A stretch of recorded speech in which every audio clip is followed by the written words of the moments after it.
Hi, everyone. We're back. And today I'm talking to Yanick, Mr. Gray.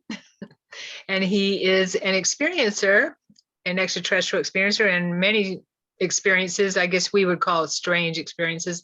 Sometimes I think they're not so strange anymore to people that keep having them. So thank you for being here, Yanick. Nice to see you again. You too. Yeah. So I'm going to go ahead and read your bio, okay? And then we'll get started. Yanick is a Canadian experiencer. He has 2 college degrees in mining and currently works for a gold exploration company as a mining cartographer.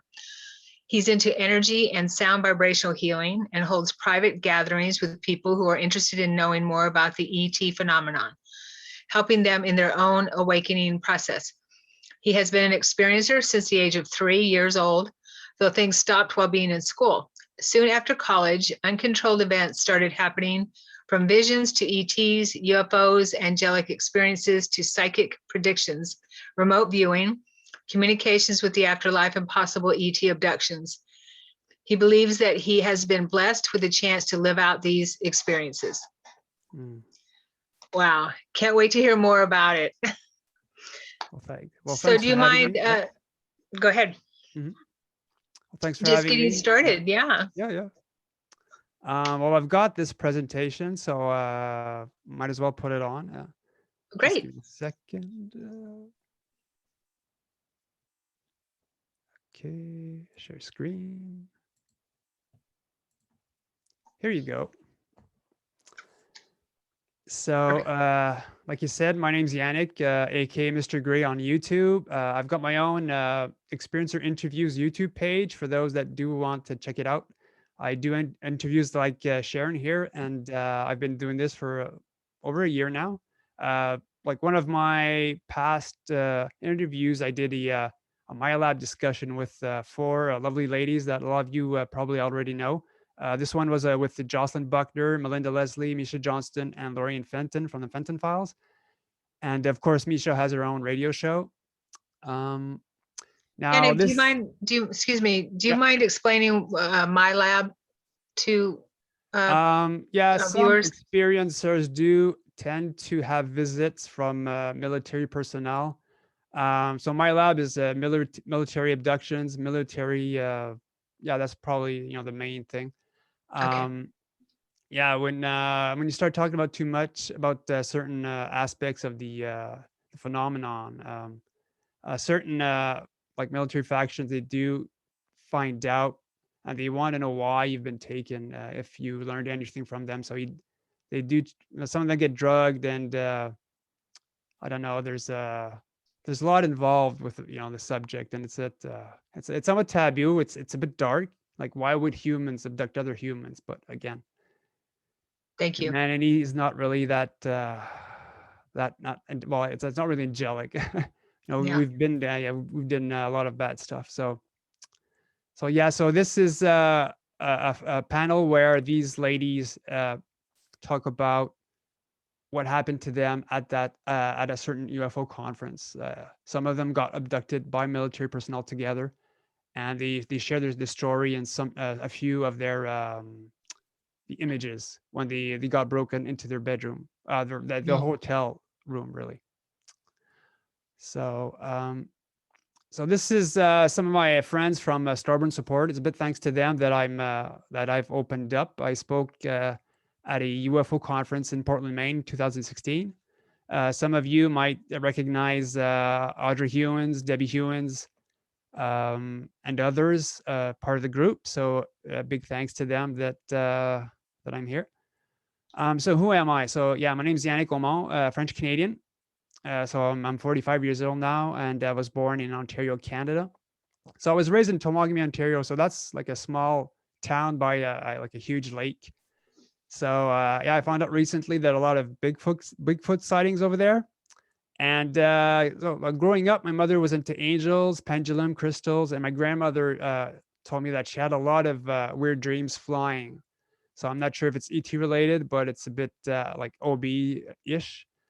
So my parents moved to Quebec in 1984. So I've been here ever since. And during that time, I've studied into mining and I've came out with 2 degrees, one in geology, one in mineralogy.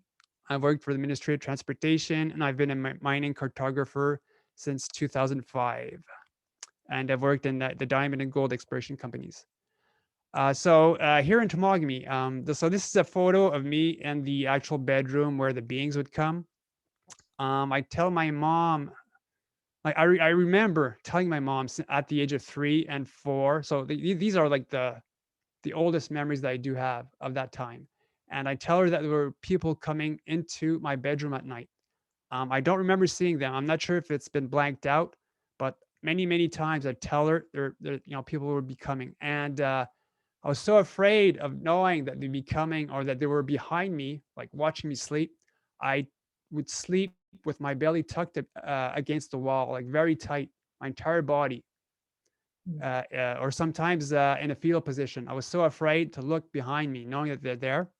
So I'd sleep, directly against the wall, or I was afraid that I thought that to myself that okay, if I'd be attacked, the blunt of the attack would be taken by my back. So that's how afraid I was. I was afraid of my under things under the bed, and I'm afraid of my closet at night. I would never look at my closet. Um, Also, my mom would wake up at night realizing that somebody was beside her bed, and it was me. So that really freaked her out. So I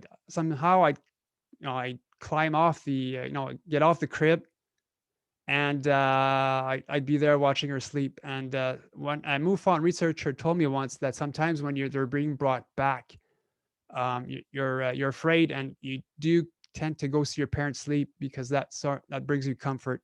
Mm. Um, so I started school at the age of 5. Of course, my brother, I'm the oldest of 2. My brother's 4 years younger than me, so that's why I'm saying that. And he wasn't there when uh, these things happened. So that's why I say around the age of 3. It could have been 2.5, but 3 is a pretty good answer. At the age of 9, we moved to Quebec, and really nothing of importance really happened during that time. And but one time at the age of 11, roughly, early teens or like preteen, whatever. I remember that I'm sleeping, I'm on my back, but I realized in my consciousness, let's say, that my feet are at the are in the air. So I'm in bed, but my legs are in the air at a 45-degree angle. In my head, I cry out no, and as soon as I do that, I feel my legs fall back to the bed with a thump. Mm. But still, I'm like sort of knocked out, and I black out after that. Um, so yeah, but since after that episode, roughly during that time, I stopped sleeping against the wall. Mm. Eventually, it was let's say a thing of habit. I'd be always sleeping against the wall because it felt safe. But no, the beings were coming, but it's still a thing that came that left that stayed with me up until the age of 11, until that time when my legs fell to the bed. Wow. So after that, like my whole teens, early adulthood was, well, nothing happened. So I didn't really care of I didn't think of what happened during, that time when I was a kid. So I thought growing up, you tend to forget things. And I thought that those things might have been related to fear of the dark, things that are quite normal when it comes to kids. So growing up, I totally forgot about that. So I finished my second degree in mining, and I move out of town. So I start working at this mining research center in Quebec City.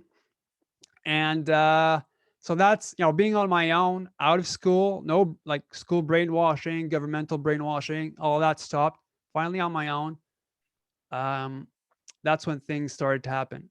So I'm in a basement apartment over there, and I'm about to fall asleep. I'm totally awake, but in front of me, in between the wall and the bed where I'm sleeping, I'm on my side, and the air in front of me starts to bubble, heat up, a bit like energy rising from hot pavement. Mm. And what I'm seeing is in that energy of bubble, my brother's head, who's blonde, and his eyes are closed, and it felt like he was drowning. So that really got me to start panicking because I never had a vision before that time, and I thought to myself, what the hell is that? So I call up my mother the next day and I tell her the story. 1 week after that psychic event, my mom calls up to tell me my brother, who was taking IBS pills uh, to stop him from like getting pains and bleeding internally.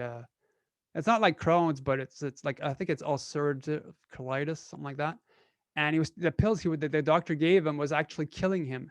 His blood Wow. platelets were severely down, was dying. And he, for like an entire week, was getting massive blood transfusions to try to bring him up. So that, I guess the universe or my higher self, I don't know, sent me a vision to tell me something was going to happen with my brother. Mhm. So yeah, I do get stuff like that, but it's always regarding my immediate family. It's not like somebody I don't know. Wow, that's amazing.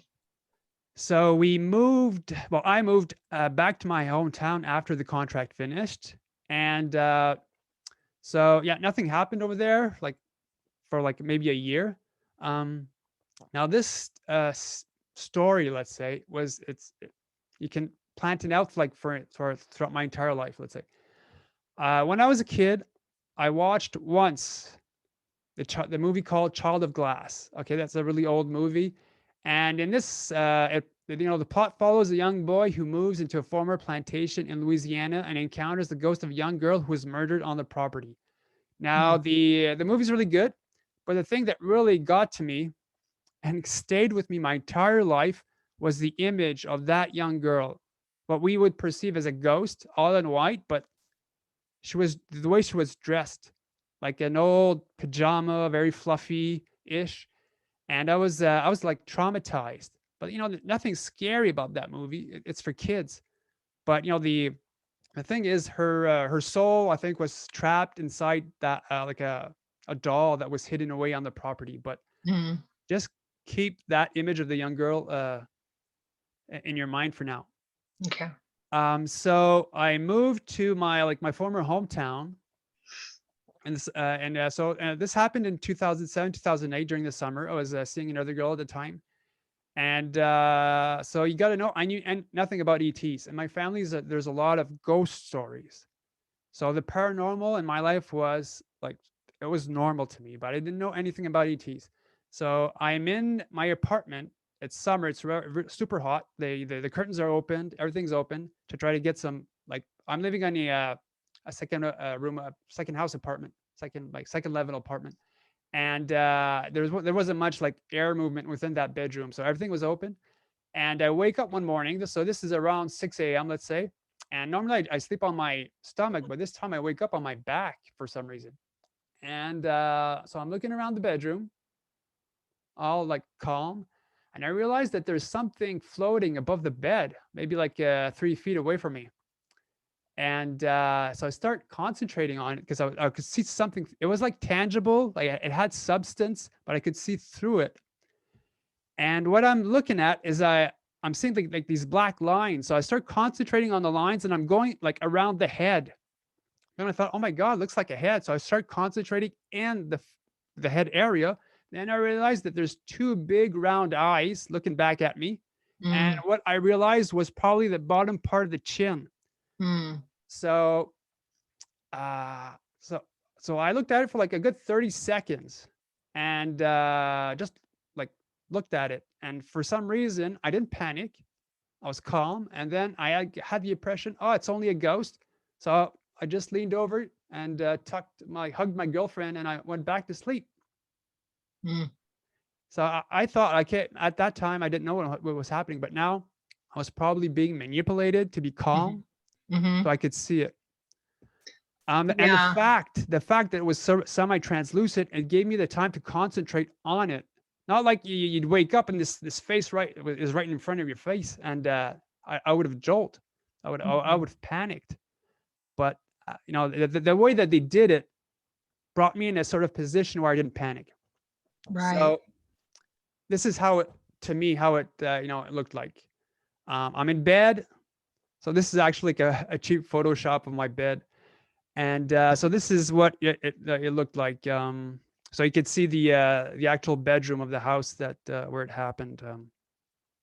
So that's what I saw, and I Mhm. didn't see any body. All only like it's like Harry Potter wearing that invisibility cloak. You only see the head when he's moving around. Yeah. So that's basically what I saw. I think they do send us those hypnotic thoughts to go back to sleep, stay calm, that kind of thing. Because I've experienced that before too, where it's almost like, oh, okay, there you are. And then it's not a big deal. And I just turn over and go back to sleep. Whereas if I didn't have that, like you said, that message to stay calm, go back to sleep, I would have been freaking out big time. It's crazy how we can easily be manipulated. Yeah. Yeah. So this is the after like researching, this is the only image that I thought was pretty close to it. Yeah, at least face wise, it looked like like an upside down pear or an upside down guitar pick.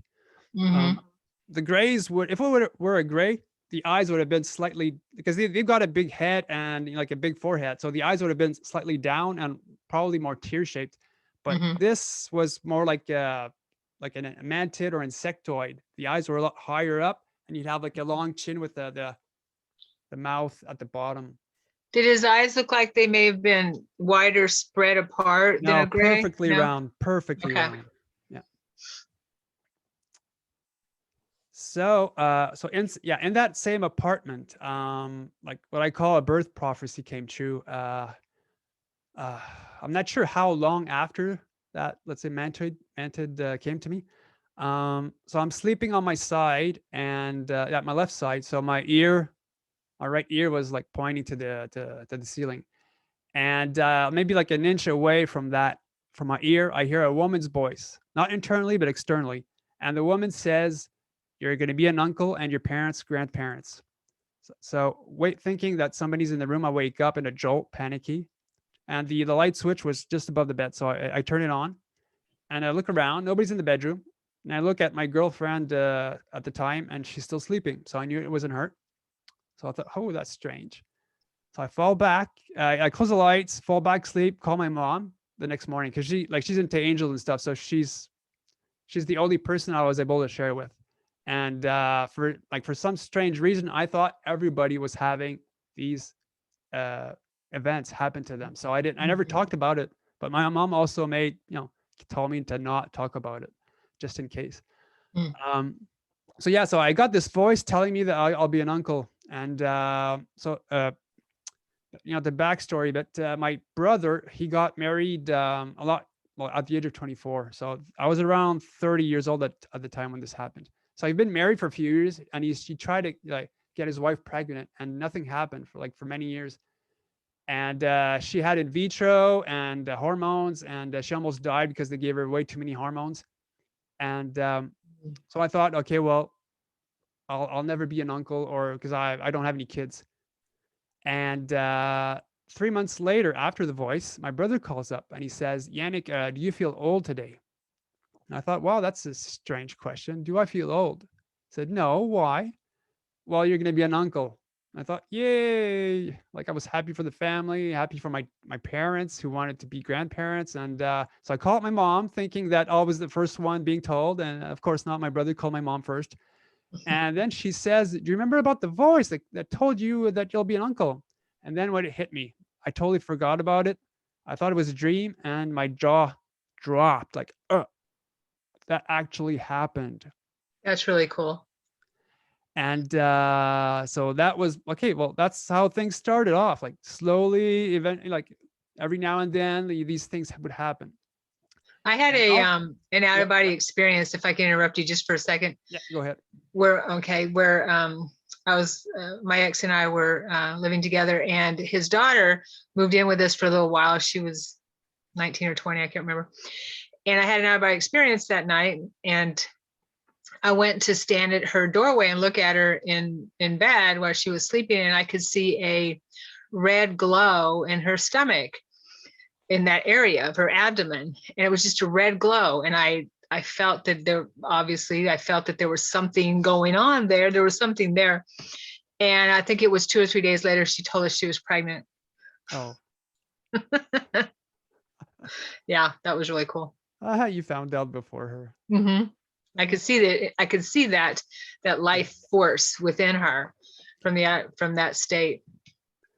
I think a similar story happened to Audrey Hewins, one of the twin abductees from the U.S. She's been on TV a few times, and she told me a story that a voice, I think it was male, told her that her sister would become with child Wow. soon, which happened eventually.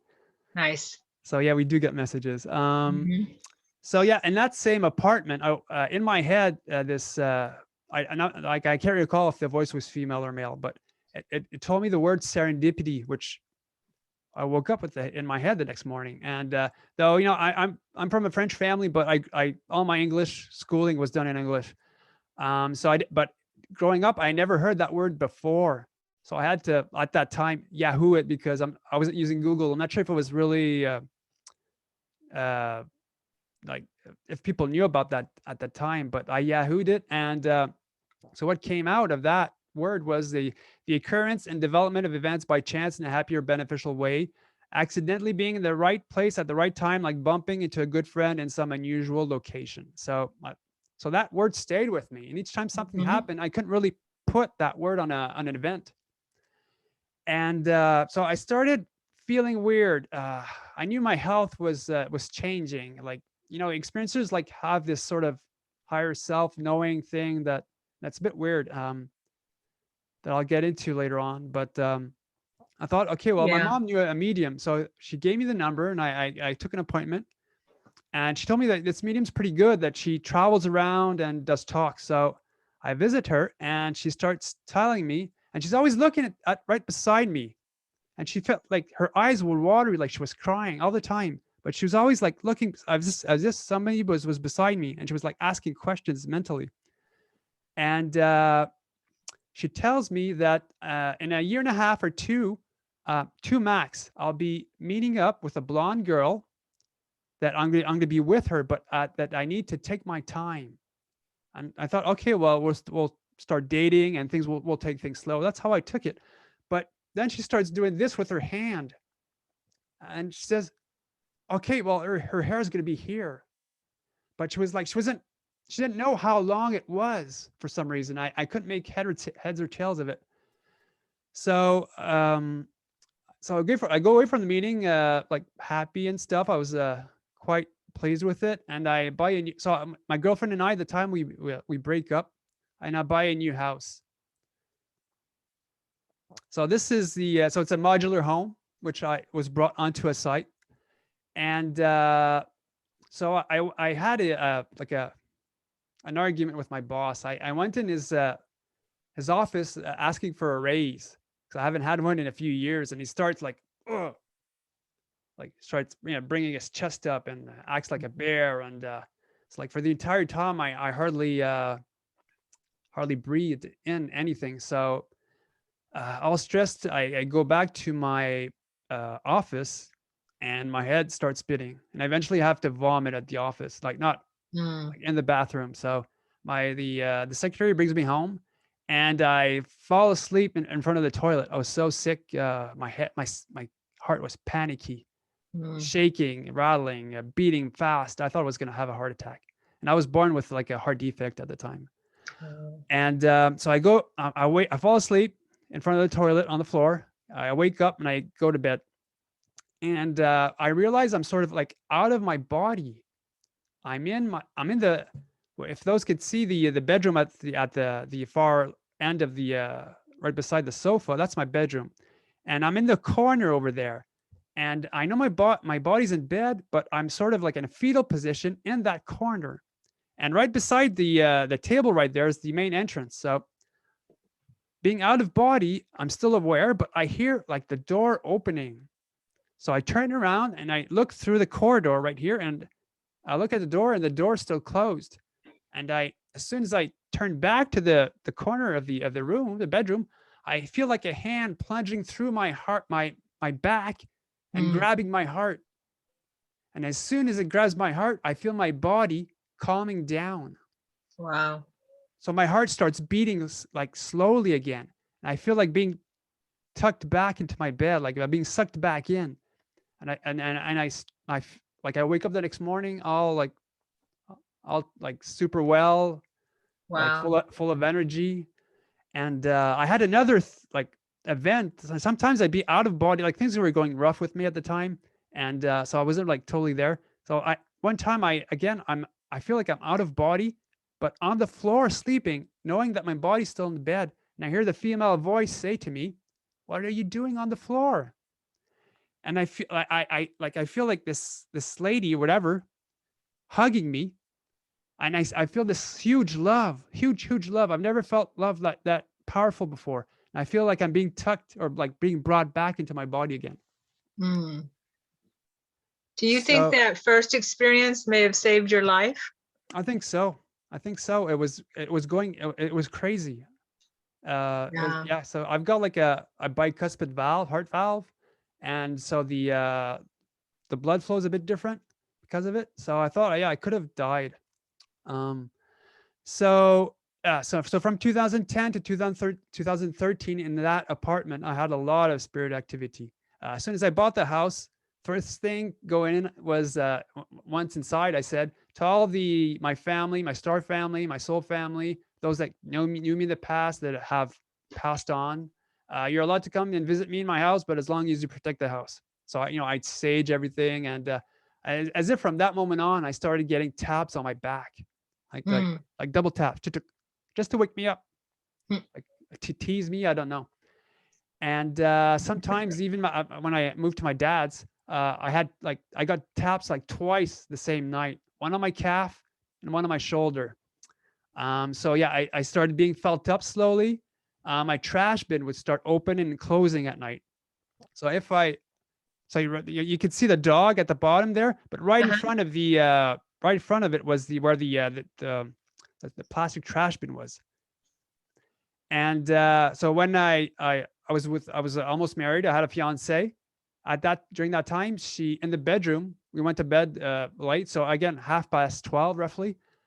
She would say, "What was that?" And I said, "Don't worry, it's just the trash bin," as if that's normal. Um, and So sometimes before falling asleep, when you're in that zone, I started hearing children laughing right beside the bed. At one time, my fiance says, "Yannick, you never guess what I just saw. I saw the spirit of a young girl just walk in front of the bed because she was Mm. like chatting on her laptop." So this happened in 2013. One time, I took care of the neighbor's cat because they didn't care about it, and this was like super cold during the winter, and I brought it in for like 2 weeks, and it was super happy being here, but I was allergic. I've got rheumatoid arthritis, and I didn't want to get sick, so I eventually had to go out. But I think it died because we never saw it before after that. And Mm. as if it came back to me because I was lying on the bed, working on the computer, and I saw this white light jump, this white dash jump from the floor like a cat onto my legs, and it jolted down to my feet, and it disappeared. Wow. So one time at night with my fiance, we get a lot of like energy. We'd wake up and we were in pain, like we were being bombarded with something. Both of us, like all of our cells were moving as hell, and we had to get up and we had to walk it off. So we thought, okay, there might have been like higher beings in the bedroom. We don't know. So like to come back to 2012. Before meeting the my fiance, let's say, I started researching about like medical stuff. So I started knowing about like natural healing, and I had my own awakening. And one time, so for those who like I said, the word serendipity, an important meaning somebody like at a weird place, but something that's going to change your life. So I meet my first UFO alien abductee. So I was working, and I had to go and buy something at Walmart's of all places. And I meet like an old friend of mine and he says, "Well, I haven't heard from him like in years." So we start talking, and we he says like he's waiting for somebody. So we wait, and we talk, and this beautiful angelic blonde lady starts moving towards us. And so I'm looking like to and fro from her because I'm expecting somebody else. And then this lady, like angelic lady, stops right in front of us. Then I realized like, oh my God, we were waiting for her. And then she starts speaking this beautiful, noble, like English accent. She's British, but like the accent was very beautiful. And like the next day, she sends me an email and she tells me I'm a starseed. And I thought, what the was that? So she started describing like all this stuff, and I thought she was in a sect. That's how I didn't know anything about the ET world. And she goes away on a spiritual journey for about a year. So I start waking up to the world of ETs thanks to her. I start making my own connections with all my experiences. I start learning about the Pleiadians, planetary sessions. So this is like 2012. This was the end of the world time. So because of that, I started doing a lot of meditations to send energy to Earth, trying to change the timelines. And one time, after meditating, going to bed, I wake up and I realize I'm in orbit. I'm not sure if I'm on the moon, but I'm with my mother and with a man who's my dad, but I know who's not my dad. His face is somebody else, but his face is my dad, but I know he's not my dad. As if was projecting somebody. Well, he was like he's somebody else, but not my dad. And then I get this flash. I thought I was going to be upgraded in a sense, and I get this like everybody's happy that okay, we're going to Earth. It's as if it's like a pre-Earth type of memory. But then I get this flash that I wake up. I'm in a hospital to get bed, and I'm loaded to a whole bunch of tubes. And this was like a flash of a future open heart surgery that I was going to get. Oh wow! But I realized that like years after that, because I couldn't pinpoint that memory to anything or something that happened. But yeah, so before the end of the world, let's say this. So this was in December 2012. I started meditating a lot. I would like project my thoughts into space and to try to get contact. So I go to bed, and as soon as I close my eyes, I'm not asleep. I'm looking with my eyes closed. I'm looking on my inner eyelids. What I'm seeing on day one is like a black and white box. Inside that box, I'm seeing the side view of an old typewriter and somebody's typing. And the feeling that I'm getting from that is that I should start blogging my stories, because my fiance at the time, let's say, well, we weren't dating yet. I can't recall, but she would blog her stories too. So that's what I got from that vision, that I had to tell my story. So the next day I go on the same site as she was, and I start telling everything that went onto that time. So that same night, so the next day I start meditating again. I go to bed, not expecting anything. I close my eyes, and instead of seeing an old typewriter, I'm seeing again a black and white box, and in that box I'm seeing two hands shaking on it, as if they're congratulating me of a job well done. Nice. So that's very cool. Yeah. So I can't really invent this stuff. I know, right? You can't make this stuff up. Yeah. And so again, start meditating. Like for the entire month of December, I'm meditating, and so I go to bed, fall asleep, and I wake up, and I realize I'm on the floor of a very, very long corridor. I couldn't see the end of it. Everything's totally white, and there are multiple doors down the entire corridor, and they're like very tucked together. They're close together, as if like an asylum. And I raise my head, and what I'm seeing is a gray wearing a doctor's coat, a doctor's lab coat. And so I extend my hand and ask him to help me out to get up. So I get up, and when I get up, I realize that I'm really like face to face with him. So he's probably like 6 feet tall. And I realized, oh my God, he doesn't have, I couldn't see any nose. All I saw was a small slit of a mouth and these black teardrop shaped eyes.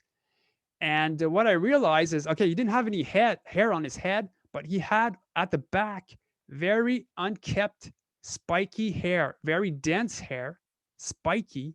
And so to me, I couldn't. The only words that I thought that looked like what I was seeing was what Einstein hair, what like very wavy, unkept. So imagine somebody that never combed his hair for his entire life, and it's super dense. That's like unkept, spiky. And when I was on Misha Johnson's radio show, she starts laughing and she says, Yanick, what you're describing is exactly what I'm seeing on my hybrid children. But what she called it, cotton candy hair. And Mm, that's when I thought, okay, well, that really happened. So mm. that was really, really cool. So a cross between a parent having hair and a parent who does not, wouldn't be able to even produce hair. Yeah. Yeah, that So makes yeah, sense. so it's probably a hybrid. Yeah. Yeah, wow, that's cool. My British friend comes back from her trip and in August 2013, and so she sleeps at my house. And the next day we go to this this like little river place where we wanted to sort of purify her crystals. And but that the year before she left for a trip, one of her like tiny crystals, she thought that she had for some reason, for some strong, powerful reason, she had to put in the riverbed, as if she had to come back and take it. She wanted to like use it as to purify the area, but there was like a powerful reason why she had to come back one day and get it back from the riverbed. So so we go there, purify the crystals, and she reaches down and she actually finds the crystal. And so that's the reason why we had to be there. It was we were on our own, and that's where we started like falling in love with each other. Mm. So that was like a way, like I don't know, like we were being manipulated. I don't know. It was like predestined. I don't know. But that night, so we go back home, and for the night prior, we did a C5, and that's when I realized for the first time in my life that satellites actually moved. I didn't know anything. I thought, oh my God, I see lights moving in the sky. They weren't UFOs, they were satellites. But the next day, the same day that we did that crystal cleansing, around 9, like we start at 9 o'clock roughly. So so this is what the blue house is mine. So we're on the front yard, front lawn, and we started doing C5 for about like 45 minutes.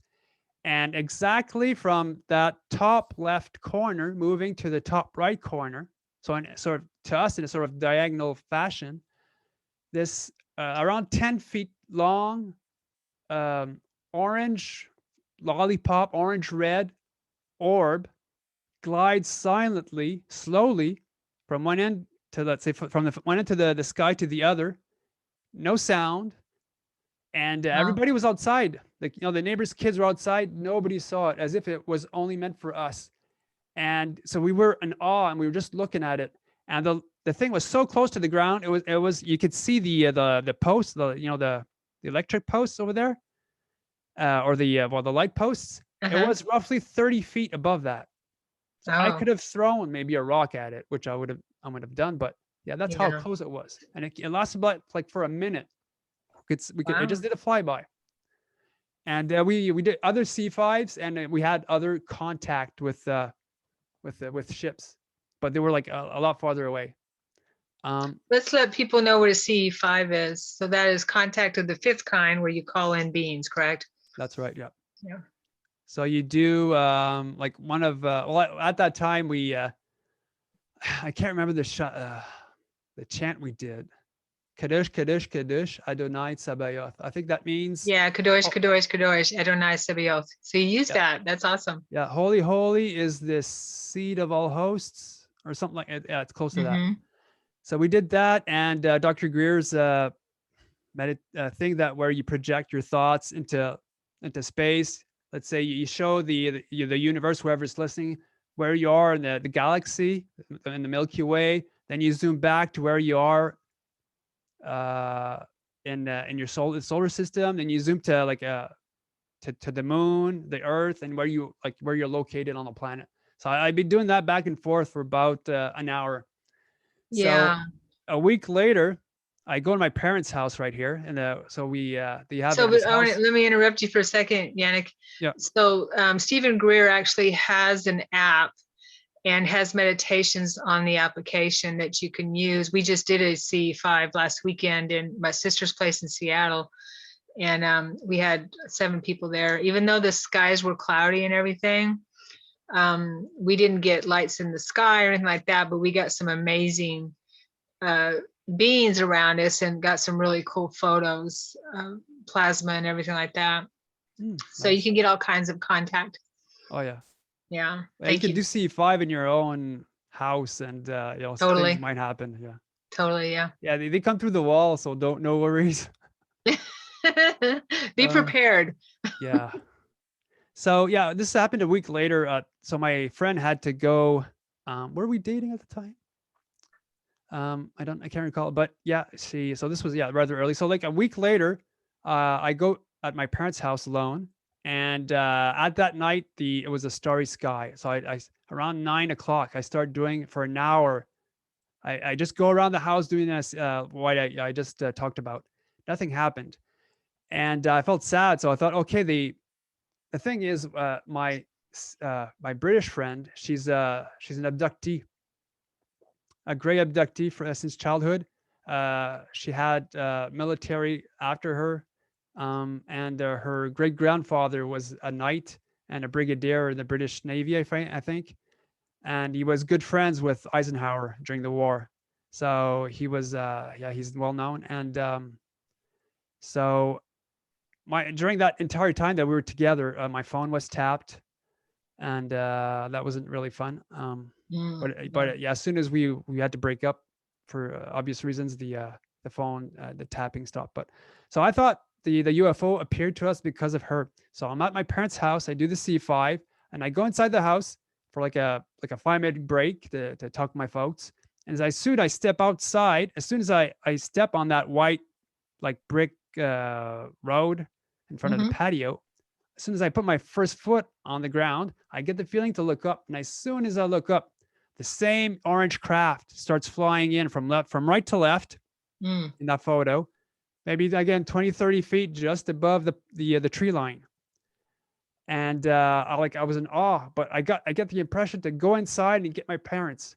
So my mother, being into angel and stuff, she comes out rather quickly, and she sees it when it's somewhat closer. So my dad, more down to earth and doesn't give a crap, he came outside and it was farther away. And again, so it's a small light. So the first thing he said was, "Oh, it's a plane." And I was so pissed because that thing it wasn't huge, like football field type of huge. But it was like it could have been like a 1 or 2 person craft. Um, Wow. so this is the view from the lake. So you can see how the trees are. They're not like super tall. So add 20, 30 feet above that, and you're good to go. Nice.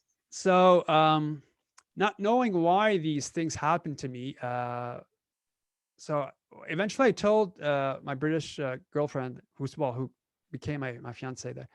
She told me about my grandmother's bloodline. I didn't know anything about the Aylwins, so that's my grandmother's surname. But she told me, oh, the Aylwins, yeah, they're nobles. But back in England, they were nobles, and their name appears in a Domesday Book, which it's a really like old census type of book. And so I go online, and this is the information that came out of it. So the Aylwins held a family seat as lords of the manor of Alwington in Devon. The manor was later called Alwington. Devon is situated directly east of Cornwall. Cornwall is associated with the Arthurian legends. Although many surnames claim Old English status, the name Aylwin is in its origins genuinely traditional Old English and became a Saxon surname. Predating written English history, the name Aylwin is thought to have survived from the time of ancient Britons well before the invasion of the first Romans. Very few people had surnames prior to 1250, and the oldest derivative of Aylwin is Elfwine. So all the Aylwins are from that branch. One of the Mm. earliest of all baptismal names, which although translated generally as noble friend, there are other older translations showing the name also meaning elf or magical being or magical friend.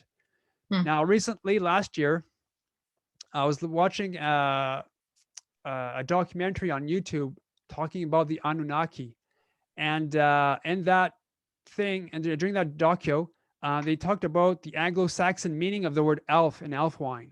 So like elf means elf and wine means friend. And so they said that the word in Anglo-Saxon meant shining being, or in plural, shining ones. And in that documentary, they associated the shining beings with the Anunnaki. And Mm. So the shining beings came from like what's the area where the Anunnaki came? Sumer. So Mm-hmm. the whole Sumerian things. Mm-hmm. So like my ancestors could have been associated with the Anunnaki. So that's what came out of it. So yeah, I try Hopefully to it find was reasons Yankee. why I've had these experiences. Hopefully it was the Yankee side, not the Enlil side. Yeah. So this thing, it could have been my lab. We don't know. So in December 5, 2013, yeah, I was dating the girl. We were fiancéed, and so this happened. So okay, to explain what happened. So let's say this is nighttime. My curtains were open. The moonlight, light from outside, light from the light post was coming in through the window into the bedroom. So there's, even if you open your eyes, you'd still see something. That's what I'm trying to explain. So bam. Okay. So because of the cold, because it's winter time, I tend to get up a few times and go to the bathroom. So I wake up. So I'm sleeping on my left side. So my face is pointing towards the doorway right there. And what I'm seeing, maybe like a foot away from my face, is a black hole. Now I'm seeing it, I think it's a hole. At first I thought it could have been a disc, but it had no width to it. It was about 4 inches wide, maybe 5 inches long. And as soon as my brain registered it as a sort of black disc, but it could have been like matte gray, a dark gray. And my brain registered that, oh my God, nothing's holding it in place. So this thing, the whole thing happened very fast. So I jump up. The light switch was above me. Turn it on. It's not there. So I thought, okay, what's happening? Then my girlfriend, my fiance, wakes up all panicky, saying, "What's happening? What's happening?" Then I explained to her, okay, I just saw this black hole floating in the doorway. And she says, no, no, no, no. I'm not waking up because of that. A man was speaking to me nonstop in my head, EMP, EMP, electromagnetic pulse, as if we could have, something was happening. Either we were being bombarded, attacked, or that could have been the reason why the black hole was there. So we were being warned. So we were a bit stressed. So it takes about half an hour to fall asleep again. So again, so I wake up a lot during the night, like I said before. I get the feeling this time I'm seeing movement. So I'm like my eyes were like pointing to, looking towards the floor. So I feel there's movement coming in through the doorway where the black hole was. I black out. I wake up this time.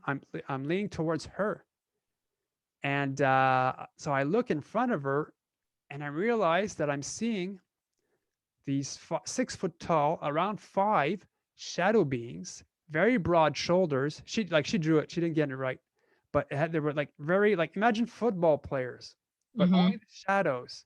And where there were necks, there weren't any necks. There were like this very huge, perfectly round helmet. So what I'm seeing is the contours, and the entire body was black, but I could see through it. And their body was, the shadows were darker than the surrounding blackness in the bedroom of nighttime. So I see them moving around.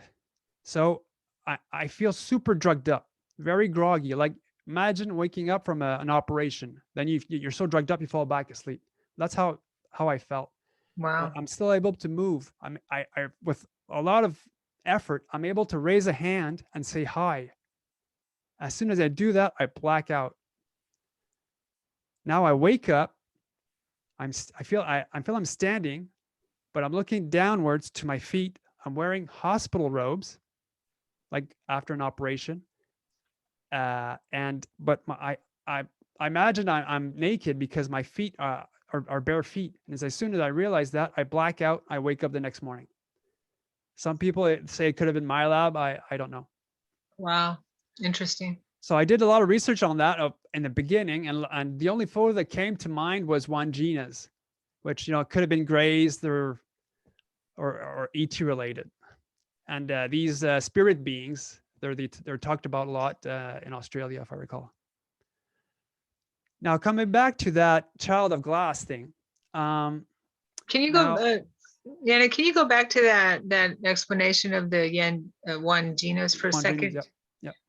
Yeah. So are they saying that these are Well, they talk negative about or positive? well, yeah, some of them interbreed. So again, they're get hybrids. So yeah, it's mainly like related to the ETs, I guess. It really depends how people at the time interpreted what they saw. So the whole Okay. ancient aliens type of thing comes into play. But Yeah. Yeah. yeah, So when they were there with you, did you feel negativity from no, them? Or nothing, nothing? nothing. Okay. Yeah, I was just like really drugged up. So they're military Right. drug people. So it could have been them using technology. I have no idea. I But that's what see. happened. Yeah. Yeah. Okay. So coming back to the Child of Glass, so a lot happened in December of 2013. So I'm sleeping, but I feel I'm being felt up again, being touched. So it starts off at my foot. So yeah, this would be my right foot, and it starts moving up slowly towards my knee. Then as soon as it gets to my hip area, I go into full vision mode, and this is what I'm seeing. Mm. It wasn't Olivia. I would have liked Olivia Newton-John, but it wasn't her. But this is a very close representation of what I saw. So you can make the. So remember, I was traumatized by that girl, that child of glass, which she was wearing, but I didn't make the connection. I only made the connection only recently. Then when you look at Olivia, what she's wearing now, Olivia was in that movie, and Xanadu, she represented one of the children, one of the daughters of Zeus. And now what I'm seeing, well, she didn't have this cleavage thing, but she was wearing almost the exact same thing, as if like an old 1800s type of pajama, very fluffy, and she had this very long, bushy, like hair up to her shoulders, and she was beautiful, and she was radiating love on me, just like the Mm. lady that took me for when I was like having an OBE. Mm-hmm. And like every cell in my body felt love, powerful. It felt paralyzing. And then she tells me, um, uh, "Do you want to come with me?" And then I thought, "Oh my God, like she's an ET. She wants me to come with her." And I thought, as soon as I thought about that, I said, "No, no, my mom's gonna miss me," because I was really close to my mom. And she, as soon as I say that, I feel this extreme sadness coming from her. All of my cells felt the sadness. I Mm. thought, "Oh my God, what did I do? What did I do? What can I do to remedy this?" And then she says, "Are you good with motors?" Now, why would an ET tell you, or like an angel, "Are you good with motors?" How strange that it was. And I've got like arthritis, and I show her my arthritic hand. And I said, "I can't help you. I can't do anything with this hand." And then again, I feel this huge sadness coming from her. And then poof, she disappears in a backward motion. So I wait, like the next morning, I thought, okay, well, that's a dream. That's a weird dream. So this was in December. So the day after was very cold, and I wanted to get some groceries, and I used my long distance starter to try to get the truck to start, and the battery seemed dead. So I thought, okay, well, so I hooked the battery to a charger, and I charged it for 3 hours. So that could have been enough to like charge it. So I tried to start it. It doesn't want to start anymore. So I decided to go outside, and I call my dad. My dad says, "Go under the truck and just try to tap the starter, see if that's dead." So, so I go underneath the truck, and I'm able to like tap it, and I try to. It took like 30 minutes to try to start it, but as soon as it started, I knew it was probably the starter. So I'm able to get groceries, but as soon as I go back home, that's when it hits me. Are you good with motors? Not are you good with UFO motors? Are you good with truck motors? So that's when it hit me that she wanted to give me proof that that the visit happened for real, Uh-huh. because it was the whole phrase was out of place, and it didn't make any sense until it happened. So yeah, that was really powerful. So this is That's like the amazing. what I think like a guide that always came to me, because Mm-hmm. she knew I was gonna go through a lot of hell with my health after that. So imagine she was giving me like a green card to leave Earth. Mm. So I bought my mom, Barbara Messiniak's book, the Mm-hmm. Pleiadian Message, I believe. And Mm-hmm. she's yeah. As soon as after that, she had a dream about like a Nordic being that sort of gave her like a hand sign, but she never knew about reptilians. But what she described in that dream was she was afraid.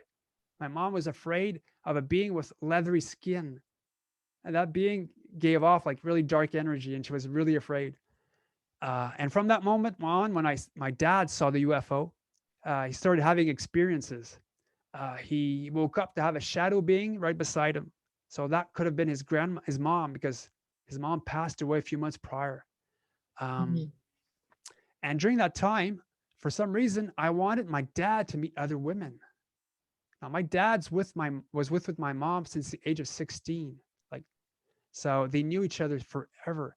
And I thought, why would I want to know to meet to help my dad meet other women? I said I was really mad with myself. I couldn't understand why. So not too long after, my dad had a bad cough. He was really he was ill, so he decided to sleep in the basement, the second bedroom. And he wakes up at night and he sees this golden 4-inch orb come in through the bedroom window and glide from one side of the bedroom to the other and came out. So he tried to grab it. It either went through his hand or just above it. But this happened around 5 a.m. And it had like this weird waving energy, like moving inside it, but it was golden. And so around that time, so yeah, my fiance stayed with us for Christmas, and she leaves for the UK in January after that. So my mother dies in April. Mm. So that really was devastating. And while my mother was in the state of dying, she appeared to my fiance while she was on the loo on the toilet. My mom appeared to her in front, like as an apparition, and said, Wow. "Can you please take care of my boy? He has no one else." And What day did your mother pass? April what? April 26th. Okay. Mine was April 4th. See, my brother's born in April, and I'm born on the 26th of July. Wow. So that's why she used the April 26th to help us remember. Because Mhm. growing up, she'd use our birth dates to use as numbers for the lottery. So I know that's totally her. So yeah, so and my dad sees her ghost in the house, and one time I also felt like a really cold hand not too long after she passed touch Mm. me at night. So I thought it was probably her. So my fiance is able to come down from the UK because I sent her like a letter asking the customs to whatever immigration to let her through to help us with the coping. And because I had to sell my house and I moved in with my dad to help him out. So during that time, we were like not too long after we're sleeping, and my girlfriend wakes up and says, Yanick, get me a piece of paper. Your mom's speaking to me right now. So she starts writing everything down that she remembers. 3/4 of the page was okay. The whole page was written in text. 3/4 of the page was what she was hearing in French. She knew nothing about. She didn't speak French at all. She couldn't write it. Can't like pronounce it. But what you could read were actual words, the way that it sounded. Okay. Wow. When it got to the bottom part of the page, in that dream or that state, my fiance asked my mom, please stop speaking in French. Please speak in English. And at the bottom part where she was started to write, my mom said to her in English, look in the drawer by the window. So the next day we showed the letter to my dad and we started going around the house. And in the drawer where the TV was on this desk, and in the drawer by the patio window, we find my mom's dream diary. And this is what my mom wrote in French. So this is a prophecy of her death. And my mom wanted us to know that she had a prophecy of that. Mm. August 2013. So that was the entry. My stepmother passed away May 11th, 2013. So she's talking about my dad's mother who passed away. She came to see me. She's with another woman. She knows that I know her. But my dream was more focused on my stepmother. I told her how her children were not kind to Daniel because there was a mishmash within the family. Everybody was pissed and whatnot. But the person with her does not stop jabbering. the other woman that was with my grandmother. Even my stepmother turns around to tell her to calm down. When this lady left, my stepmother held Dan tightly in her arms and then came to my turn. When she left for the dark outside, so I imagine at my dad's place, and she went outside on the patio. Okay, so so when she left outside she left for the dark outside, she started talking to someone that I could not see. I called out to her, "To whom are you talking to?" "They are spirits that want to come and talk to you. I told them not to come, as you'll be operated on in the chest area." So my mom wakes up, and I think she falls back and continues the dream. So at that same night, a bit later on, she came back to my dreams. I asked her, "But what did you mean by getting operated on the chest area?" She replies in an evasive way, No, it's nothing serious." How should I take this? This worries me a little. And a few months later, after that dream, my mom dies. Mm. So yeah, she came to my fiance, was a bit more receptive, and was Mhm. able to communicate with her and get the message through. So this is Wow. like proof, people, that we are there. There's an afterlife, and a lot of the times people can't, they can communicate with you. And I've got another amazing story after that pretty soon. So we get invited to this special UFO meeting, C5 north of Montreal, where there was when a MUFON researcher was there, a police officer, someone who worked with David Jacobs and other people. And around 11:11, we get a triangle UFO that flew right over the house. Oh. The house was on a hill, and we could see the lights come in, appear on the horizon, and within a minute, it was over the house. That's how fast. But the thing is, we were hearing afterburners. So that's probably a TR3B. So you got a representation of what I saw. Three small white lights, but a huge red one in the middle. Yeah. So yeah, so not too long after that, my fiance had to leave for the UK in 2014. And we, because that time the mining industry was down. I again, like I had to sell my house and move in with my dad, and the whole immigration was giving us hell. So we had to split up eventually. So that really devastated me, devastated. And so I didn't hear from her since for 3 months. So no, for like entire month. So she broke up, let's say March 1st. Okay. So I sent her a bunch of emails hoping that she'd receive them and like email back. So I'm really opening my heart to you guys, those listening in. But this is proof again about the female that's been watching me and how we do have guides. So one night, so on March the 30th, okay, I was really in a bad place. I was alone. My dad, I remember my dad, he lost my mom. So the reason why I had a feeling I had to help my dad find another woman was that my mom was going to die, but I didn't know. But I had to prepare myself mentally to help him out find women online.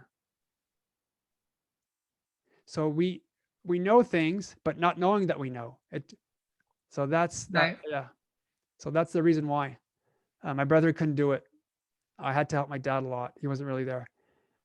So I'm alone at my dad's place taking care of the dog, and I was very suicidal. I wanted to die. Everything pointed out that I had to be with that woman, a medium, and other stuff like the voices, the serendipity. I had to be there to protect her for for the time that she was with me, and I thought we were gonna be together, and the universe made made things a bit difficult. So I cry out to the universe, like, why? Mm-hmm. I was really in a bad place. And so I sent her this email. So like it starts at number 1 in yellow. So you even got the time. So I sent her at 6:38 p.m. my time. So imagine, so we're 5 hours, there's a 5 hours difference. So it was around 11. So I said, "Thanks for the great year. You were with me. Best time of my life. We've emailed each other so often, when she was doing her trips around the world. Thanks for the memories. Great memories." So at 7:27, so that's again like an hour later. So this is probably like half past 12, let's say. And she responds, "Oh, Yanick, I was just awoken by a voice saying, 'Wake up now.'" So after a month, I'm not writing back. So I pray Mm. you are okay. There's nothing I can do about immigration. So don't be angry with me. I hope you're okay. So imagine, I cry out to the universe. I send her an email. After not a, like after a month of not receiving anything, she wakes up with a voice. Okay. So I write back, I'm okay. I called out to the universe and they woke you up. She responds, well, it was a female, so a female voice and non-human. So that we're talking about abductee here. She knows her stuff. So I'm going to get a cup of tea as it alarmed me. Phew. It said send protection now. So that's what I'm doing. So I thank her for emailing and stuff. So Wow. so this is proof. This like she broke up. Yeah. She had no reason why to email back. Okay, this Wow. is how powerful it is. And then she gets this message from a female to wake up. So this is just Amazing. like this is proof. The proof's in the pudding, as they say. Right. Um. So yeah, I was starting to get like tummy troubles. I had pain under my sternum, which eventually I found out was gallbladder stones, but the pain was radiating just below the stomach. And so I asked out for help. I cried to the universe to help because I didn't know what was going on. And so I'm sleeping, but I'm getting this vision coming towards me. And all I'm seeing is this face of a very old, shriveled, skinned gray with her or her hands with missing the thumb, whatever, just above my sternum where the pain was, as if she was scanning me. But I felt female energy from her. So I knew she was female somehow without learning about her gender. And but the thing is, she had hair again at the back of her head. But this time it was very like tidy, just like Celtic interlaced. It was Mm. very nice. So yeah, a guy doesn't give a shit, but a female Yeah. doesn't. I She'll was take just care thinking of the herself. same thing. So she Yeah, cared about how her hair looked, where the guy didn't. Yeah. yeah. That's how funny it was. And yeah, so she scanned my stomach, and that's that for that event. So Wow. started Wow. doing a lot of Skyping with an experiencer group from Australia, and I meet Vanessa Vandervliet, whom I've got on my show for those who want to tune in. I found out that her grandfather's surname was Elphick, and the word Elphick means actually worshiper of the elf on high. Or Hmm. we thought at first it meant a lot of there was a lot of elfish stuff because of the word elf, but again how things are translated or change over time. So I thought, okay, this is probably related to mine. So the word elf, ELPH, was actually AELF back in the day. So Hmm. again, I thought, okay, well, this is related to me. So I start Googling and trying to find more info. And it says that this rare and interesting surname is of Anglo-Saxon origin again, and derives from the Old English personal name Elfheg, Middle English Elfheg and Alfeg, composed of the elements elf, meaning elf, with he, meaning high. So high elf. So her ancestors were related to the high elf. Again, so this, again, there could be like an ancient aliens type of thing to this. Mm-hmm. Because Wow. there's no reason why our ancestors would have called themselves, that exact. Yeah. And then I start meditating during that time, and there's this lady with the short blonde hair appears to me. I couldn't see a face, but she had like wavy. The way that it was cut, it looked like Charlie Brown's black wavy line on his T-shirt. But that's how it turned out to be. That was really weird to see that type of vision appear to me. So I joined the Free Foundation, Ray Hernandez's foundation in the beginning, and I worked with them with the front survey. So this was this next event happened, this OBE thing. Yeah, I started doing a lot of C5ing at my dad's place, and I asked for an OBE once, and because I was about to go through open heart surgery in 2016. So, the months going up to that was a very panicky, very stressful for me. Because, having your chest ripped open is not something you want to have really. No. And so Yeah. I wanted to have an OB to at least see what was beyond the visual, what we could see physically. So one time at night, I get this electric shock throughout my entire body.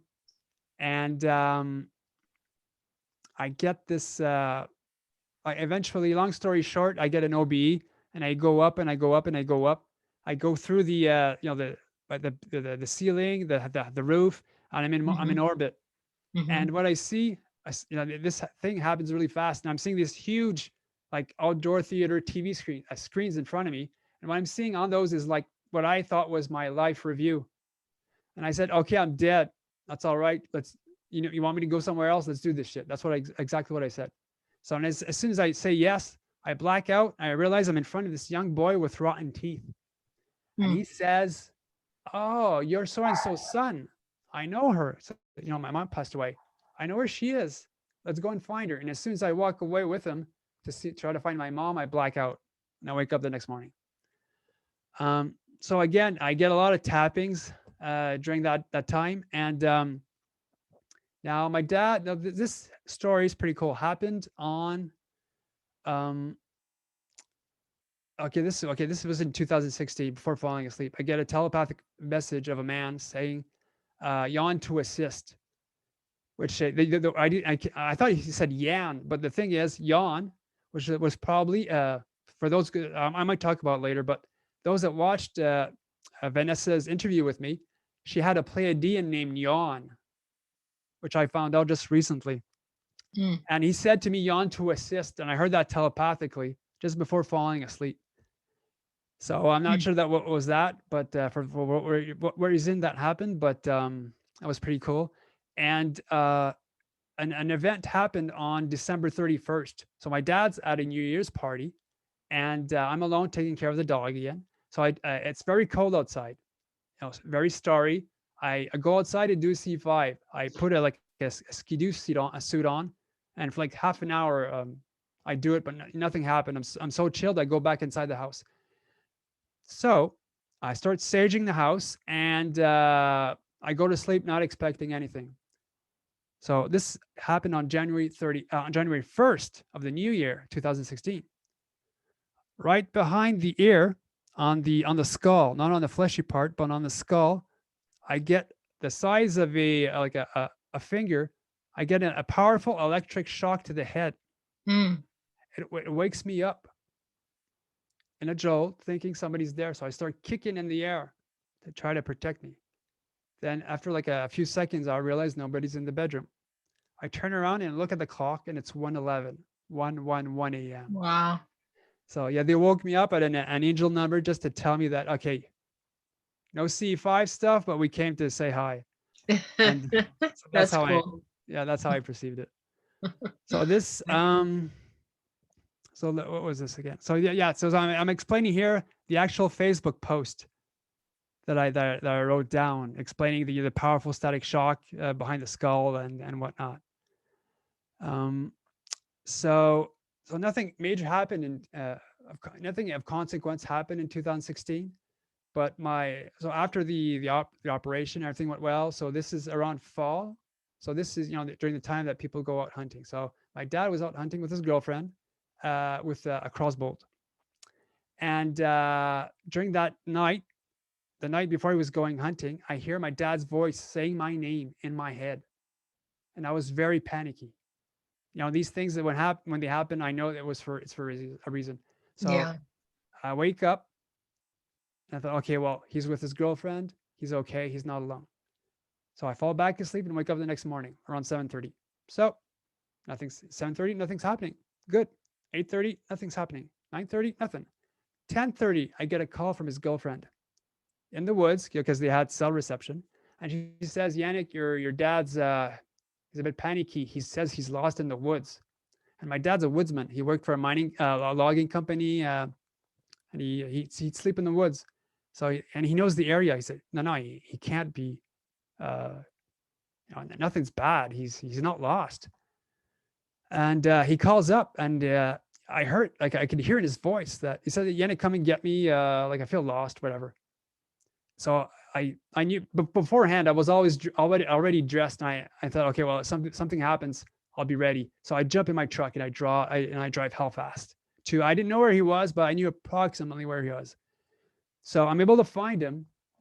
And when I get there, he's, the thing is, we went moose hunting with a crossbow, and when he came face to face with a moose, and so he shoots the moose, but it sort of it doesn't really get him. So the moose starts running right beside him. He turns around, try to get another like arrow ready, but one of the arrows from his pack falls onto the mossy floor, and it starts sticking up at an angle. But when he starts moving around, the arrow goes right through his calf. Ow. So that's the reason why he was bleeding massively and was panicking. He was losing blood. So by the time that I get to the camp, he was able to find his way back.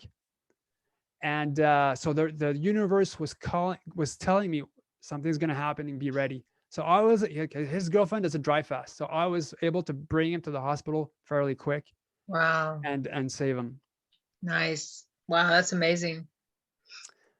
And so yes, these are some of the experiences my dad had since seeing that UFO. He had the 4-inch golden orb. He had shadow beings in his bedroom. He was also being tapped on. Sometimes like a double tap on the wrist, thinking it was me, but it wasn't. Sometimes he'd wake up with a shadow being beside his bed. A few years later, after my mom passed away, on her anniversary of her death, my dad was at a friend's house working, doing some painting, and he slept there. And that night on my mom's anniversary, he heard a female said, "Woohoo," just to wake him up. And recently, in 2019, when he moved away, so he sold his house by the lake, and he's with his new girlfriend. He wakes up to seeing a clown in his bedroom. Oh, clowns. I remember seeing clowns. Clowns freak me out. So, for us experiencers know that these are like projections of grays while they're in the bedroom to not make you like freak out. But he said, Yanick, it was a clown, but it felt off. Like, they don't know how to like put makeup on, or like they don't know how to actually look like a perfect clown. So I knew he was off. So I told him, yeah, Dad, it's probably an ET coming to say hello, or screen memory. A screen memory, because one of my abductee friends, she's in her 60s now. Her son would complain while he was like around the age of 4 or 5. And he would say, "Wouldn't those damn clowns leave my bedroom?" Yeah. Because there were many. Wow. So that's how they show themselves to you. Either in as a rain, like a deer, an owl, like a 4-foot owl in the middle of nowhere. I've heard stories of grays showing themselves as a shark in the middle of the road. A shark? Yeah. So that's, they don't make the connection, but yeah. So nothing really of consequence happened until 2018. So like after me coming out and speaking at a conference like in Portland, Maine in 2016, or me telling off the universe because I didn't want to get the operations, my experiences start to dwindle down until fall of 2018. So I met this experiencer online, and so we chatted for like a year, and eventually she asks me out. But the thing is, she lived like 5 hours away from where I am. So I said, okay, well, I agreed to like a meeting. And so I'm at this hotel room right here. So I took I like taking pictures of hotel rooms. They're so nice. So this is why I had this on my phone, thank God. And so I slept on the right side of the bed because it was directly in front of the bathroom doorway, just in case I had to get up to pee during the night.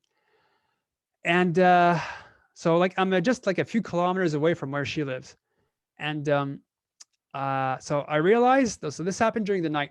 I realized I'm sleeping on my tummy, which I normally don't do anymore because I sleep on my back because of the heart operation. I feel bad sleeping on either side or on my stomach. But this time I'm on my stomach, and I feel 2 hands on either side of my hip. And then it starts pushing me like this and starts moving me from the right side to the left side of the bed. Then I thought, oh my God, I'm being abducted. Wow. And then so my eyes are closed. I couldn't do anything. I was just like aware.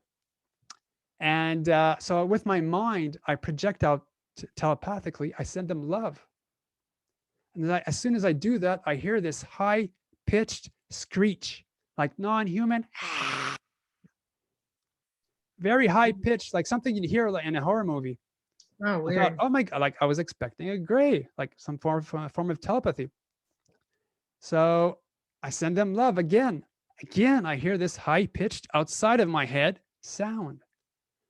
So I realize I'm probably in between the bedwood, the wall and the bed. So I'm like I'm floating, and I feel I'm being pushed towards the pillow wall, and I feel like I'm going through it, and then poof, I feel I'm going upwards, and as soon as I go upwards, I black out. So I wake up the next morning.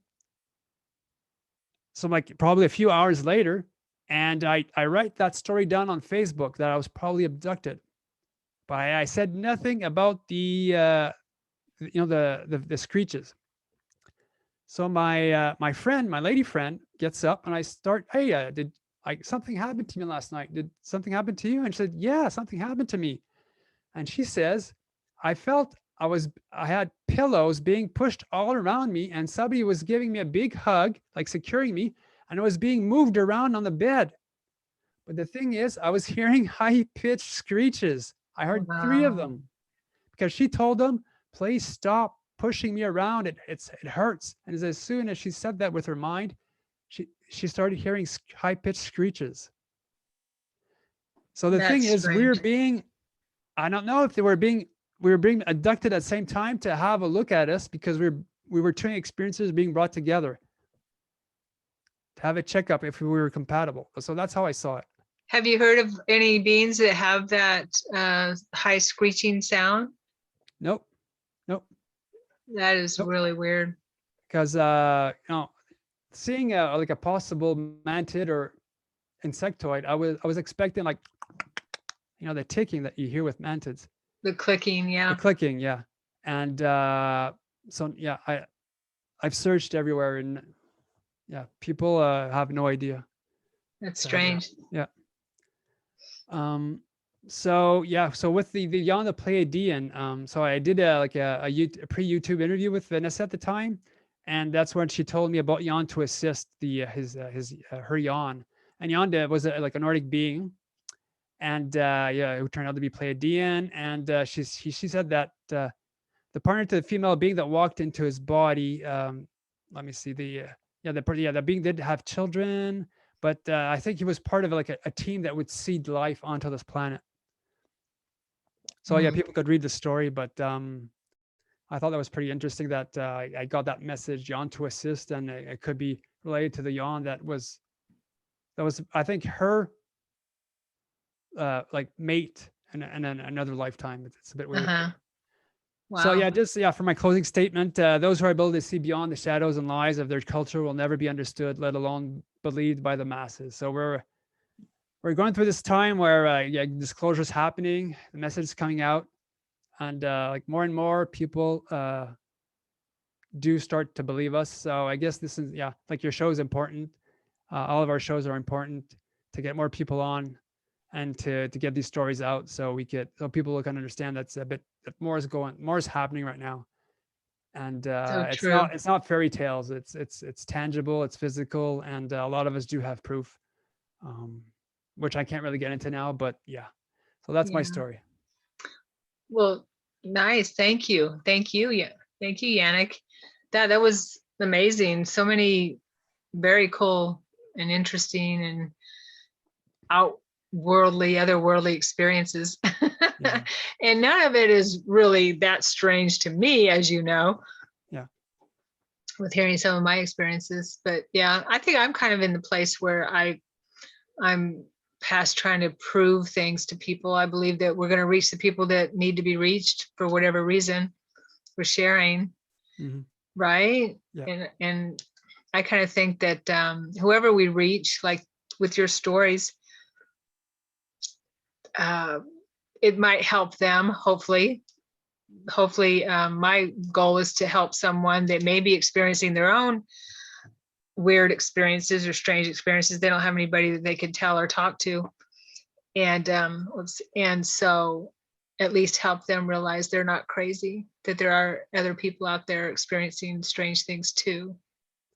Yeah.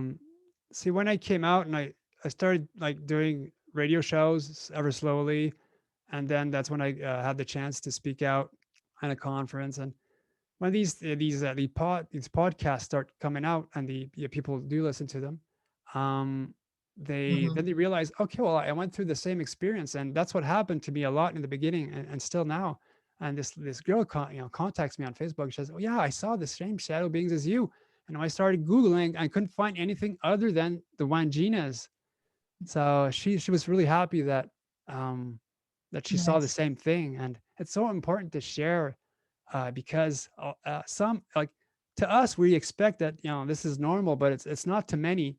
And sometimes mothers don't have anything happen to them, but they have things happen to their children. And one time, a young mother contacted me, and she started explaining about these drawings that her young daughter was drawing, and she was drawing these little people with what she called shark eyes, like cartoon shark eyes, like that.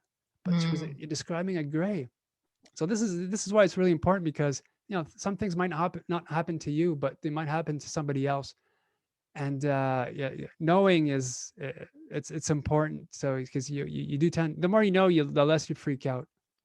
Yeah. And I think maybe a lot of times people maybe don't remember their experiences, because I think there's a lot more that do have these types of experiences than we hear about or that remember them.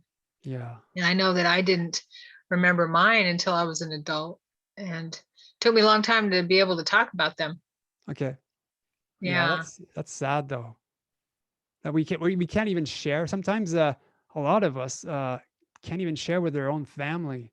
I have Hmm. friends that can't even share with their brother went through something similar, and she can't even share with him because he's totally blocked it. So that's Yeah. how difficult it is for a lot of us. But Yeah. it's changing. It's changing. It is. And it's scary. Though these types of experiences are scary. We think we're safe in our room or safe in our space, and to think that there's beings, which I believe that we've agreed to these experiences mostly, Yeah. that like you said, that we don't have a lot of control, maybe, and how we can be manipulated, and that our reality isn't anything like what we thought it was. No. But I do feel blessed though, because now I see the world differently. Growing up, like I said, I didn't know anything about ETs. Like growing up in northern Canada in the woods, like I had 3 channels on a black and white TV growing up, Mhm. with those rabbit antennas, and so we didn't have cable until years later, and so we didn't know anything. And so again, growing up, nothing happened until after I finished college.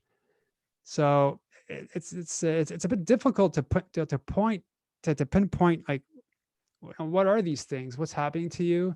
And that's why coming out and sharing these stories, because I'm part of Starborn Support, and we do have people contacting us for help, so we do try to Good. help out. And so yeah, really sorry. I guess I blasted through my presentation. I was a bit stressy right now. Just finished Oh, work. no, you didn't. No, you did fine. And Oh, I felt comfortable enough to stop you if I wanted to ask you a oh question. yeah. Yeah. No, but it was very uh well, informational, that's for sure. I followed right along with you, so I Yeah. didn't feel that you blasted through it. It was amazing. Okay. Yeah, and I'm sure you've Yeah. had more than that too that you can share. Yeah. But Well, so not how many can times. people get a hold of you if they want to contact you, or Well, maybe talk to you about y- yeah. or Well, being on there you your show? could use my YouTube channel email, which is experiencer.interviews.com at gmail.com. Okay. Or you could go on YouTube, and I think you do have access to my Facebook page, which is Experiencer Interviews Official. So Okay. yeah, if do you want to come on, or do you want to chat, I'm open to it. I'm all ears, and I try to help out. Great. I'll put all that information in the description below. Sweet. Yeah. Okay. All right. Okay. Well, any Any more words of wisdom you'd like to share with the audience before we close? Just to keep an open mind and don't be stressed about all the bad talk that the U.S. Is getting into with all that, the Space Force, and they might start using that as a way to stress up people again, a bit like they did with COVID. So, yeah. Some say that all ETs are bad. Not all ETs are bad. Some are good, and a lot of us had healings done by them. And I've got personal friends that were healed by ETs, so it's not all bad. Trust me. Yeah, I would definitely agree with that. I think that there's an agenda that's slowly happening.